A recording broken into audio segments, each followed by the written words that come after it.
आत्मीय भाइयों और बहनों प्रणाम। कैसे हैं? पुस्तक देखन में छोटे लगें, घाव करें गंभीर, भागे। पिछले वीडियो के क्रम में पृष्ठ 23 से पढ़कर सुनाते हैं। आदत को व्यवस्थित बनाए रखना। आइए सुनते हैं। महात्मा गांधी के जीवन से। व्यक्तियों ने जीवन के अनेक क्षेत्रों में प्रेरणा ली है। महात्मा का जीवन एकांगी नहीं, सर्वांगीण होना चाहिए। श्रेष्ठ व्यक्ति के जीवन की छोटी घटनाएं भी जीवन के महत्वपूर्ण सिद्धांतों का प्रतिपादन करती हैं। महात्मा गांधी का जीवन क्रम भी कुछ ऐसा ही ढला था। प्रस्तुत छोटी सी घटना भी इसी प्रकार अपने आप में महत्वपूर्ण शिक्षा लिए हुए है। गांधी जी इलाहाबाद गए थे। वहाँ वह आनंद भवन में मेहमान के रूप में ठहरे हुए थे। उनके कार्य निर्धारित समय पर हुआ करते थे। दैनिक कार्यों के बीच भी जहाँ संभव होता था वह बातचीत, परामर्श आदि के द्वारा लोगों को लाभान्वित किया करते थे। प्रातःकालीन दातौन, कुल्ला, मुंह धोने के समय भी उक्त क्रम चलाने की सुविधा रहती थी। अस्तु पंडित जवाहरलाल नेहरू बापू से चर्चा करने उस समय पहुंच गए। बापू हंसते बात करते हुए अपना दैनिक कार्य भी करते जा रहे थे। अचानक बापू बोल उठे, अरे राम राम भाई जवाहर, तुमने बातचीत में गड़बड़ करा दी। जवाहरलाल जी प्रश्न भरी दृष्टि से बापू की ओर देखने लगे। उन्हें कोई गड़बड़ी के चिन्ह कहीं दिख नहीं रहे थे। बापू कहीं परिहास तो नहीं कर रहे, किंतु बापू के चेहरे पर गंभीरता छा गई थी। हाथ में खाली लोटा लिए उनकी ओर देखते हुए बोले, तुम्हारी बातचीत में मैं पानी का ध्यान भूल गया और मुंह पूरा धुलने के पूर्व सारा पानी समाप्त हो गया। इतना सुनते ही जवाहरलाल खुलकर हंस पड़े। बोले, बापू आप भी कमाल करते हैं। आप गंगा यमुना के तट पर बैठे हैं, कहीं रेगिस्तान में थोड़े ही हैं। यहां पानी की क्या कमी है जो आप एक लोटा पानी की सोच करते हैं।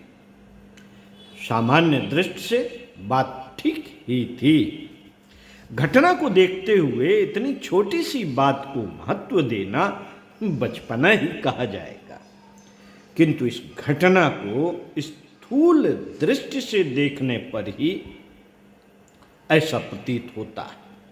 श्रेष्ठ व्यक्तियों का दृष्टिकोण घटनाओं को देखने का और ही होता है, जिसे समझकर अपने को समझदार समझने वालों को अपनी विचारहीनता का पता लग जाता है।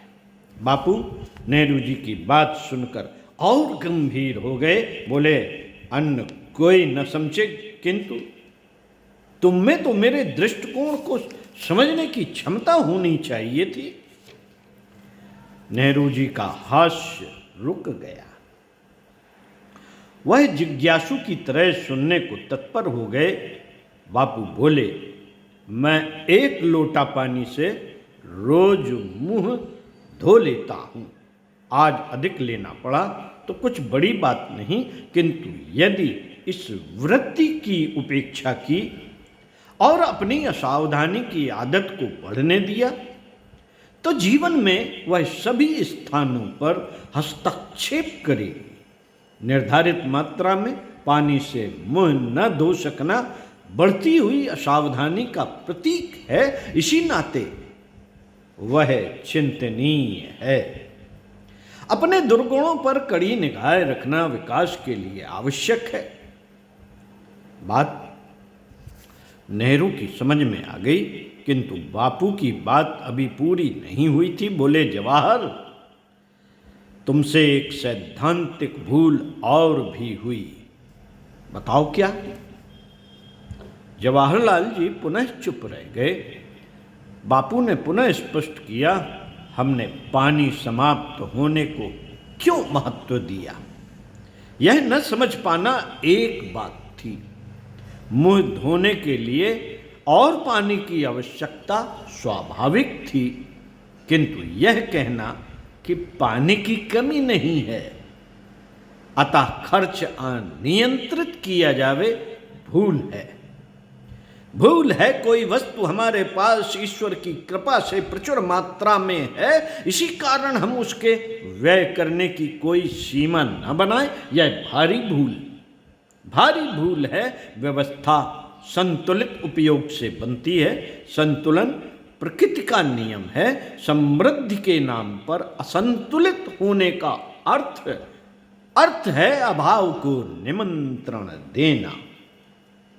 अपनी संतुलित आवश्यकता से अधिक व्यय करना अनैतिक है, श्रेष्ठ व्यक्ति के लिए अशोभनीय है। जवाहरलाल जी का समाधान हो गया। बापू के यही गुण थे जिनने बड़ी संख्या में योग्य समाज सेवी पैदा कर दिए। यह सूक्ष्म दृष्टि यदि बनी रहती तो आज अपव्यय द्वारा बड़प्पन प्राप्त करने की होड़ न पनपती तथा राष्ट्र की हर वस्तु का समुचित प्रयोग किया जाकर थोड़े से भी अधिक लाभ उठाया जा सकता। ओम शांति। पढ़ते हैं अगली वीडियो में, आपसे पुनः मिलते हैं इसी पुस्तक के साथ। लेखक श्री राम शर्मा आचार्य। ओम शांति।